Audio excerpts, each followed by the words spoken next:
Sa kaugnay na balita, pasok sa National Schools Press Conference o NSPC ang dalawang estudyante mula sa Schools Division Office o SDO Cauayan City na gaganapin sa Ormoc City matapos magkampiyon sa kani-kanilang kategorya sa katatapos na Regional Press Conference o RSPC na idinaos sa Tumawini, Isabela. Sa panayam ng Bombo Radyo Cauayan kay Information Officer Gemma Bala, sinabi nitong naging maganda ang kabuang resulta ng RSPC para sa SDO Cauayan City matapos makasungkit ng iba't ibang parangal ang kanilang mga delegado. Ayon kay Information Officer Bala, mula sa 311 na participants na ipinadala ng SDO Cauayan, itinanghal na kampiyon si Noah Buhangin ng Marabulig Uno Elementary School sa Photojournalism Elementary category, habang si Aison Providence naman ng Cauayan City Standalone Senior High School ang nagwagi sa Editorial Writing Secondary English category.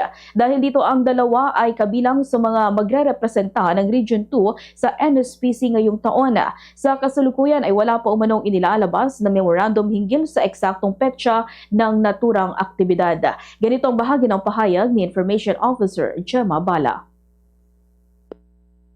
Sa Ormoc City kung saan hold ang National Schools Press Conference ay mga champion lamang sa individual at champion lamang sa group. Sa individual, meron naman tayong dalawa na dadalhin sa Ormoc. Champion po sila sa Photojournalism Elementary. Photojournalism. Ang pangalan po niya ay Noah Buhangin ng Marabulig Uno Elementary School.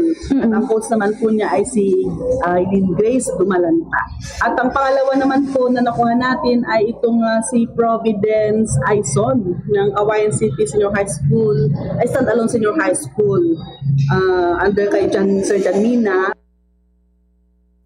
Samantala, ipinagmalaki rin ng SDO Cauayan ang pag-angat ng division sa school paper category mula sa rank 6 noong 2025 patungong rank 4 sa overall results ngayong taon. Nasungkit ng Cauayan City Standalone Senior High School ang ikatlong pwesto sa pahayagang The Flash, habang ikatlo rin ang Pandaraga ng Marabulig National High School.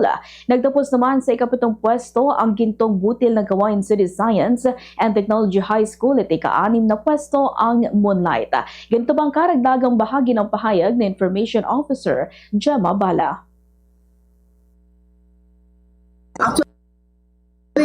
Umangat ang Cauayan ngayon mula sa 6th place noong nakaraang taon ay naging 4th place siya doon sa school paper category. Sa overall, dahil hindi naman po isinali ang school paper doon sa individual and group contest, ay hindi tayo nakapasok sa top 5. Ang totoo niyan. Hindi ko rin alam ang dahilan kung bakit hindi naman isinama ang school paper contest kung saan tayo doon lumakas. Kasi ng mga nakaraang taon, ay kasi yan combination po yan ng individual, ng group, and school paper. Okay? Kapag kinukuha po yung points, kasama po itong tatlo na ito, itong mga nakaraan. Nagpasalamat ang SDO Cauayan sa lahat ng participants, sa mga magulang na walang sawang sumuporta sa kanilang mga anak, gayon din sa pamunuan ng local government unit ng lungsod.